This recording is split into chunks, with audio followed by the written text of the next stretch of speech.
Deus firme e forte de fato, aquilo que o diabo está falando não vai acontecer.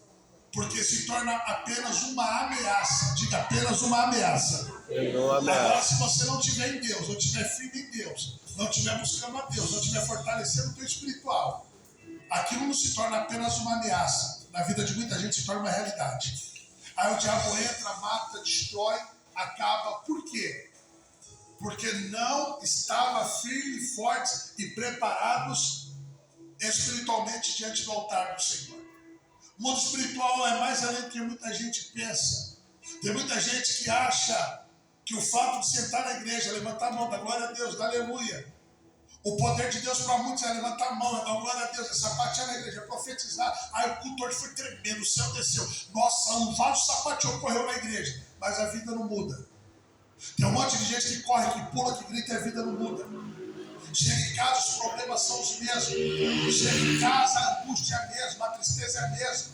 Continua havendo o mesmo demônio na sala de casa, no quarto de casa. O demônio continua perturbando a criança à noite, que não dorme à noite. E os pais dão mamadeira, troca a fralda, leva para o médico, mas fala, não tem nada. Porque a criança está vendo que os pais não estão vendo.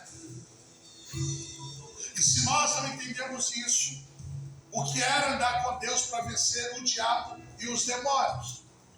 É por isso que eu faço questão de ensinar na sexta-feira. Eu falava no podcast que eu fiz esses dias.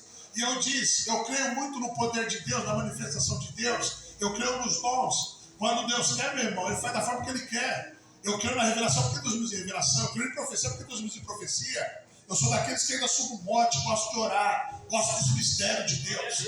Porém, eu entendo que o poder de Deus é além disso. E o mundo espiritual é muito além disso. Quem está me entendendo o que eu estou dizendo aqui? A Deus. Ou seja, se eu não aprender a andar com Deus, de nada muda. Se eu não aprender, de nada muda. Porque tem muita gente, presta muita atenção nisso. Tem gente que age assim. Eu só quero receber a mudança na minha vida. Tem gente que só quer receber a mudança. Tem gente que só quer ver a vida dela melhorar. Tem gente que só quer que Deus abra a porta de emprego que ela precisa. Tem gente que só quer que Deus cura da doença que ela tem. Tem gente que só quer que Deus abençoe para ela voltar com o marido que foi embora. Para voltar com a esposa que foi embora. Para comprar um carro. Para sair dessa depressão. Mas poucos são aqueles que querem mudança e querem andar de mão dadas com Deus da mudança. Com Deus que pode não apenas mudar, mas levar você para o céu. A Deus. Tem muita gente que até recebe de Deus e volta até a vida que tinha. Porque eu não quero comprometimento com Ele. E o diabo sabe pegar o homem na sociedade. O diabo sabe pegar a mulher na sociedade. Por isso que tem muita gente que frequenta outros caminhos, que traz destruição, morte e negatividade embaixo de maldição. Por quê? Porque está ansioso, querendo receber uma porta aberta. E por essa ansiedade sai entrando em qualquer porta, achando que Deus está em todas as portas. Mas uma coisa eu preciso falar para você. Eu sempre digo isso, ele fala assim, Deus está em todos os lugares. Mentira, eu próprio assim, mentira. Os olhos do Senhor percorrem todos os lugares, mas Deus não está em todos os lugares. O fato de Deus contemplar uma coisa, o fato de Deus estar é outra coisa totalmente diferente. É igual aquela frase, a todos os caminhos leva a Deus. Mentira. Quem disse para você que todos os caminhos levam a Deus? Existe o caminho, não são os caminhos, o caminho. E o caminho é Cristo. Jesus disse, ninguém vem ao Pai a não ser por mim, Jesus Cristo. Eu sou o caminho, eu sou a verdade e eu sou a vida. Jesus é caminho, Jesus é verdade e Jesus é a vida. Cristo é caminho, é verdade e é a vida. Jesus é o caminho. Pois bem, entrando no texto agora começa a explicar.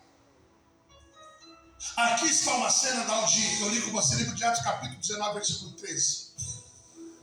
O apóstolo Paulo, aquele que era Saulo, a quem Deus fez um vaso precioso na sua mão, Deus começa a usar Paulo com muita força.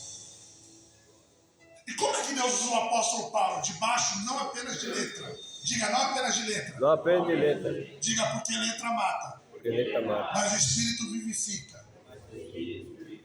Eu fui no podcast, o rapaz do podcast falou assim: apóstolo, eu sou teólogo, faço aula com César Cavalcante e outros professores mais, mas eu não admito viver uma vida de letra. Eu quero ir para o profundo. Porque evangelho não é letra, evangelho é poder de Deus. Eu falei, você está mais que certo. Porque tem muita gente que fica preso à letra. Eu vou te falar uma coisa, tem um monte de gente que fica admirada apenas com conhecimento. Conhecimento da Torá, do hebraico, do aramaico, do grego. Se eu dar uma aula de teologia para você aqui, você vai saber do que eu estou falando. Aquele pregador é doido, eu não entendi nada do que ele falou. Se eu falar de hermenêutica para você, se eu falar de Pentateuco para você, se eu falar de livros apócrifos, você não vai entender o que eu estou falando aqui dentro. Repita comigo, o evangelho é simples. Diga, o evangelho é simples. Diga, está na hora de parar, de complicar o evangelho para viver apenas a letra. Porque a letra não muda a vida de ninguém. Quem está me entendendo? Quem está compreendendo? Quem está entendendo o que eu estou dizendo? Eu sou teólogo, minha teologia é para mim mesmo. A minha teologia é para o meu conhecimento. Se precisar usar ela, eu vou usar ela. E eu sei onde usar. Eu sei onde usar. Agora eu vou chegar para você e vou chamar você de letra para quê? Para quê? Jesus era taxativo, objetivo quando você estava com os discípulos. Ensinar os discípulos é simples. Existem dois caminhos. Existem duas portas. Quer ser meu discípulo? Faça a minha vontade. Anda comigo. Caminha comigo. Creia na autoridade que eu estou dando para vocês. É simples. E Paulo, ele era um doutorado. Paulo era estudioso. Paulo aprendeu aos pés de um dos maiores teólogos, chamado Gamaliel. Olha quem era o professor de Paulo. Só que sabe o que Paulo falou? Eu pego todo o meu conhecimento e jogo no lixo. Porque quando eu vou ter com vocês, eu não vou ter com palavra persuasiva de homens, mas eu vou debaixo do poder de Deus. Porque Deus ainda é poder. O poder que cura, que restaura, que liberta. Que o demônio tem que bater em retirada. Paulo fazia sinais, milagres e prodígios.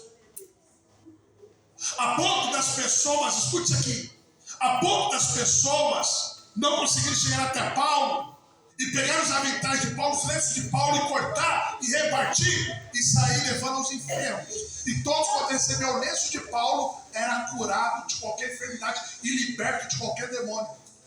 Sem Paulo estar presente. Ah, mas se eu fazer isso, alguém vai falar, ó que pastor herege. Quantas libertações que eu fiz em muitos lugares, tirar a gravata, quando eu usava muita gravata, e eu não consegui descer devido ao temor dos demônios, eu joguei a gravata e o demônio saiu. Se eu faço isso, alguém vai falar, esse profeta é herege. Você viu jogar a gravata, o demônio saiu. É porque ele crê no poder de Deus. Não é no meu nome, é no nome e na autoridade daquele que tem todo o poder, chamado Jesus. Quem está me entendendo? E Paulo está pregando, está ensinando, está fazendo sinais prodígios, expulsando demônios. E a Bíblia diz que Paulo é observado por isso. Porque, meu irmão, quem trabalha no sobrenatural sempre vai ter alguém querendo criticar. Alguém que não faz, fica na porta do reino, não faz e critica quem está fazendo. Você sabia disso? Tem gente que vem aqui só para curiar. Deixa eu ver se é profeta de Deus. Deixa eu ver se Deus usa mesmo. Deixa eu ver se não é isso, não é aquilo. Eu não digo que você fazer a sua prova com Deus, porque você tem que fazer a prova com Deus sim. Mas tem gente que não vem para receber, vem apenas para querer olhar defeito. Para olhar falhas. Quem está entendendo o que eu estou dizendo? E Paulo está pregando, Paulo está ensinando, e tem muita gente que olha de Paulo. Inclusive, os filhos do sacerdote. Quem era o filho de sacerdote? Sacerdote de Cefas. Eram 7 filhos de sacerdote. E esses 7 filhos de sacerdote, escute aqui, eles estão vendo Paulo expulsando. E eles andavam viajando, tipo assim, Paulo expulsa, nós também vamos expulsar. Paulo manda espírito maligno, demônio embora, nós também vamos mandar. E Paulo fazia no nome do Senhor e na autoridade que Paulo recebeu e acreditou. E os filhos de Cefa começam a viajar